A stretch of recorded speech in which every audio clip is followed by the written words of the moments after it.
Okej, në mësfari kërkojnë fare për këtë ndërprejt e emisionit, për kemi mujtë me fare prizën me njerë prej orës 5 minuta mas marketingu tonë, e në këtë një studion e Rock TV me kohën për mësafirin tonë mëngjesit. Mësafir për sot e kena Besnik, politinin, sociologin, djali i ri, për cilën dëmon temën cilën kena me diskutu për sot është bëhet fjallë për vetvrasjen. Kena me folë sot për vetvrasjen me Besnikun. Mirëmëngjes Besnik. Mirëmëngjes. Mirë se erdhën në emisionin tonë. Profesor. Besnik, kohën e kemi pak caktuar, kështu që një herë po kthehemi këtë tema. Po flasim për vetvrasjen, për para se më shumë i folë ma nësështë për vetvrasjen, në fond të tesë që ke pa disa statistika, a këshumi me pa për si vjetë, më rana vitit 2009 sola, numri vetvrasje? Vetëm në vitin 2009, në 3 mujore në partë vit 2009, kemi 20 raste të vetvrasjeve dhe 74 raste të tentim me vetvrasjeve. Gjë që është shumë alarmante për shoqërinë tonë, ne si shoqëri si me një popullsi për mbi 2 milion, është shumë alarmante për shoqërinë tonë që të kemi 20 vetvrasje brenda 3 muajve dhe 74 tentim vetvrasjeve. Në më thonë është bajgi 20 vetvrasje, po? 74 ka tentu për në bërë vetvrasje. Besnik, të është problemi dhe më thonë shkaktar të vetvrasje po flasim për Kosovën sot, për gjeni ku kuzinën Kosova. Cilë faktori janë ata pak që i shtyjnë trit, zakonisht numri njerëzve që bajnë vetvrasje është gjenerat e re. Po tash shoqëria jonë, si një shoqëri pas luftës me shumë probleme si varfëria, papunësia, probleme tjera, po përballet me këtë fenomen mjaft shqetësues, siç është akti i vetvrasjeve. Faktorët që çojnë deri në vetvrasje nga të ndryshmet. Gjithmonë në media, si të shkruar elektronike, ceket se shoqëria jonë ka ndryshuar shumë pas luftës. Mirë, po duhet pasur parasysh me analizu pse ky ndryshim nga po vjen ky ndryshim. Në kontekst të vetvrasjeve duhet sekur që vetvrasjet pas luftës gjenerojnë për shkak të 2 arsyeve. Arsyeja e parë është sepse populli ka marrë pjesë në një luftë rrezike masakër. Pra një pjesë e njerëzve të cilët janë probabil se të bëjnë vetvrasje, janë njerëz me trauma mentale të cilët nuk mundën me kontrollu veprimet e tyre. Aspekti tjetër i pas luftës është ndryshimi i rrethonave shoqërore pas luftës. Pra shoqëria jonë po ndryshon gjithmonë më shumë pas luftës, faktorët janë të ndryshëm. Kemi ndikimin e globalizimit dhe me anën tjetër që po ndikon në dinamizimin e jetës shoqërore. Kemi një individualizim të theksuar shturit të marrëdhënieve shoqërore, ku raportet shoqërore po ndërtohen vetëm në bazë të interesit reciprok, pra po shturen raportet farafisnore. Kështu që individët tash kemi një individualizim.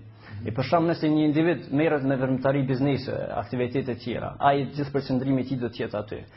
Kështu që ai do të largohet paksa prej marrëdhënieve shoqërore dhe farafisnore. Kështu që në rast të dështimit të tjerë nuk do të ketë përkraje as emocionale as shoqërore dhe kështu probabiliteti i tij për vetvrasje është shumë më i madh.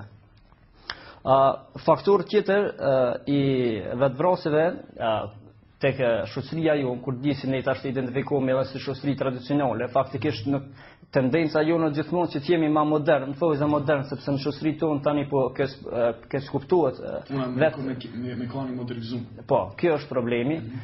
Domethënë kur ne dimë se kemi tipore të shoqërisë tradicionale, një faktor shumë i rëndësishëm që çon drejt vetvrasjes është edhe ndjenja e turpi social.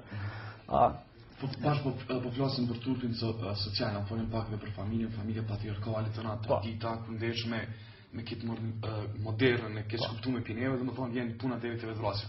Por kemi po flasim për turpin social.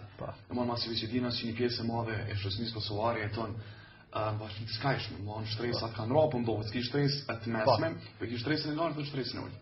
Po, sigurisht tash kthehemi te faktori ekonomik. Faktori ekonomik është një ndër arsyet kryesore të vetvrasjes, sepse njerëzit pas përfundimit të luftës gjithmonë kanë prit një jetë më të mirë. Edhe gjendja rënd ekonomike, varfëria e skajshme, i bën njerëzit që të zhyten në një pesimizëm të thellë, sepse për ta nuk ka jetë, gjithçka shohin si të errët në Kosovë dhe për shembull njerëz të cilët kanë familje, mbajnë fëmijë, nuk kanë mundësi që t'i ofrojnë kushtet më minimale. Atëherë zhyten në një depresion të madh, në një pesimizëm të thellë, gjë që në momente të caktuara nuk shohin zgjidhje tjetër përveç vetvrasjes. Kur jemi te turpi social zhvillohet në disa dimensione. Kemi për shembull sjelljet në thojza amorale, se tash ne nuk kemi shoqëri moderne, që konsiderohet na amorale. Për shembull publikimi i marrëdhënieve seksuale, sidomos të vajzave dhe adoleshente, ka ndikime të dyjanshme. Në një anën të prindrit, të familja, në anën tjetër të vetë vajza. Kemi shembull në vitin 2006, një prind vret vetëm për shkak kur sheh publikimet e vajzës së tij duke bërë marrëdhënie seksuale në personin përkatës kuptohet. Tashti, këtu krijohet ndjenja e turpit. Vajzat të cilat gjenden në ato skena, shumicën e rasteve pa dëshirën e tyre publikohet videoxhirimi i tyre. Kjo është hin në kontekst të globalizimit. Pra zhvillimi tekniko-teknologjik është një ndër karakteristikat themelore të globalizimit. Pa ky mundëson që të kemi një përshkujtim të shpejtë informacione. Pra raste të tilla shpërndohen menjëherë nëpër telefona mobil dhe në internet. Rasti më konkret kemi një raport të Qendrës për Trajnime dhe Studime Gjinore, ku publikon një raport se vetëm në vitin 2008 4 vajza bën vetvrasje për shkak të ndjenjes së turpit, sepse janë publikuar xhirimet e tyre duke bërë raporte dhe se ato tash duhet me analizuar në aspektin sociologjik.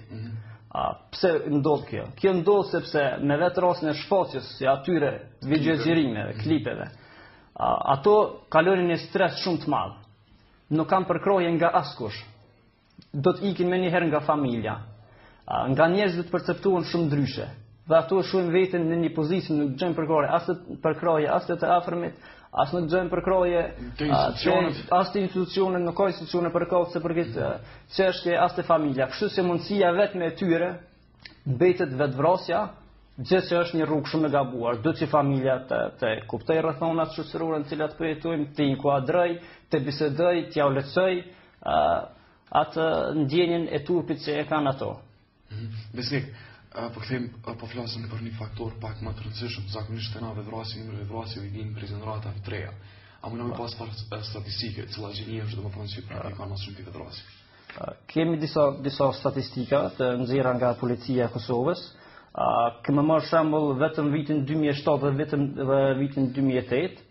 Në vitin 2007 mosha 18 deri 20 vjet ka 4 vetvrasje dhe 45 tentim vetvrasje, ndërsa mosha 21 deri në 30 12 vetvrasje dhe 73 tentim vetvrasje. Mosha 31 deri në 40 vjet ka 12 vetvrasje dhe 41 tentim vetvrasje. Domethënë mosha 21 deri në 30 dhe 31 deri në 40 është mosha më e atakuar. Gjithashtu në vitin 2008 kemi një trend të rritjes. Domethënë grup mosha 21 deri në 30 kemi 13 vetvrasje, 90 tentim vetvrasje, kemi një trend të rritjes në këtë rast. Mosha 31 deri në 40 vjeç 5 vetvrasje dhe 45 tentim vetvrasje. Pra, kjo është mosha kur individi hyn ballafasohet direkt me jetën. Dhe atëherë të disa individ e shohin se jetën me një pesimizëm nuk